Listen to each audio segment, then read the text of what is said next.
He's the ranking member of the Permanent Subcommittee on Investigations, which held today's hearing on Boeing on Capitol Hill. Senator, great to have you.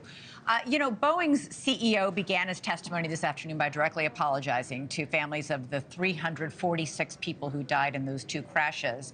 The families were not placated, shouting, "You should be in jail. How do you sleep at night?" and "shame." There's a Justice Department investigation underway. Do you think Boeing should be facing criminal charges? Well, first of all, in fairness, Mr. Calhoun was not CEO at the moment of those 737 crashes. And maybe I take a slightly different perspective here because I've been in manufacturing. I understand the difficult nature of achieving perfection in manufacturing, which is what the airline industry has to achieve.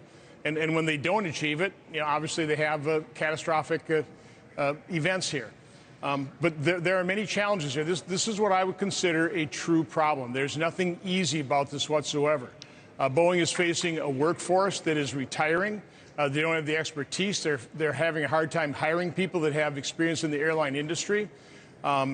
They've had problems with sub-suppliers. Again, all these are legitimate concerns. I think what I was hoping that these hearings could do is elicit assurances from airline executives, from Boeing, from the FAA, that we have this all under control so that the American public can feel safe flying. Number of us stated the fact that we all want Boeing to succeed. Boeing has to succeed. And I think in the earlier hearing, I pointed out the 800 gorilla in the room. Nobody wants to see 737s grounded. I mean, if you travel, and I almost fly exclusively 737s, what that would do to our economy would be catastrophic as well. Right, but Senator, again, we want to assure safety. I know, but listen, it's very easy to sit up there on the dais and pick a witness apart. That's an easy thing to do. Fixing this problem is going to require cooperation. But again, I'm not a big fan of government. Government doesn't work very well. Agencies get captured by the industries that they regulate. That's what the last witness is talking about, whistleblower is talking about.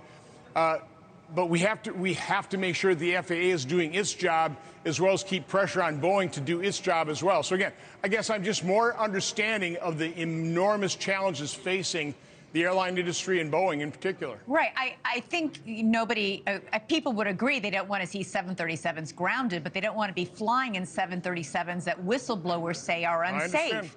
And whistleblowers have told and testified. But Elizabeth, are they really?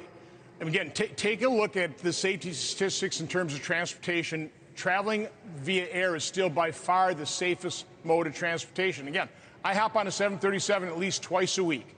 So I feel relatively safe on those things.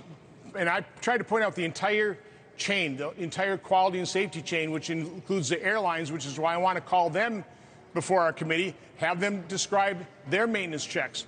Talk to the pilots. Do you feel safe to fly an airplane? To me, that's the final safety check for a passenger. I got a pilot there that's making sure that aircraft that he's comfortable flying it, the whole flight crew. So again, what I don't want to do is unnecessarily concern the public. Yes, based on what has happened here, I've got concerns, but I also hop on 737s a couple times a week. Well, you know who really has concerns are some of Boeing's own employees who have become whistleblowers, who have said they were told to falsify records, to use airplane parts that did not meet safety protocols, parts that are in Boeing planes right now. These are serious allegations. They are serious allegations, and again, I wasn't satisfied with Mr. Calhoun's response. I asked him, have you sat down and talked to those whistleblowers? He hasn't. I suggested he should do that. So again, I'm not apologizing for Boeing. What I'm saying is I don't want to unnecessarily concern the public, because I still think, by and large, flying an airplane is a pretty darn safe way of transportation. Yeah. I wondered if you had a chance to listen to our report that preceded you popping up. I did. Yes, I was listening to it. I've read the whistleblower reports. I understand that, okay? So he's alleging also that again, it's not just Boeing. Overall record. Let me ask the question. He's alleging it's not just Boeing, but that the FAA is also dropping the ball in all this, giving Boeing years when it should be only giving Boeing months to fix a problem that he said makes these planes unsafe. Your response to that? Yes. And again, I called out the FAA. They've not been responsive to the subcommittee's request for information. But again, one of the reasons I started out with the 800-pound gorilla here is the FAA also wants to keep planes flying. There's a great deal of pressure on all the actors here to keep planes flying, to supply airplanes to the industry so that we can actually get to where we want to go. That's just a reality situation. And so life is in the end not guaranteed. Okay, life is a risk. We choose to try and balance those risks with our convenience. And what I don't want to do, because we do way too much of this in the public sphere, is scaremonger, create all kinds of fear that's out of whack with the benefit. Okay, cost versus benefit, risk versus benefit. So again, I just take a different tack on this, and I guess it's probably because I come from a manufacturing background, and achieving perfection is impossible to do, quite honestly. But we have so many safety checks along the way, from suppliers within Boeing. FAA is supposed to be regulating this to try and ensure safety. The airlines themselves, listen, it's not good for business to have airplanes fly out of the sky. So people involved in the industry are doing everything they can to prevent that from happening. Right. They're not perfect. And we obviously have seen that. So again, it's about continuous improvement. It's identifying the problems, correcting those problems. I personally think that people in Boeing are addressing these issues, maybe not fast enough, in the FAA, probably not doing as fast enough either.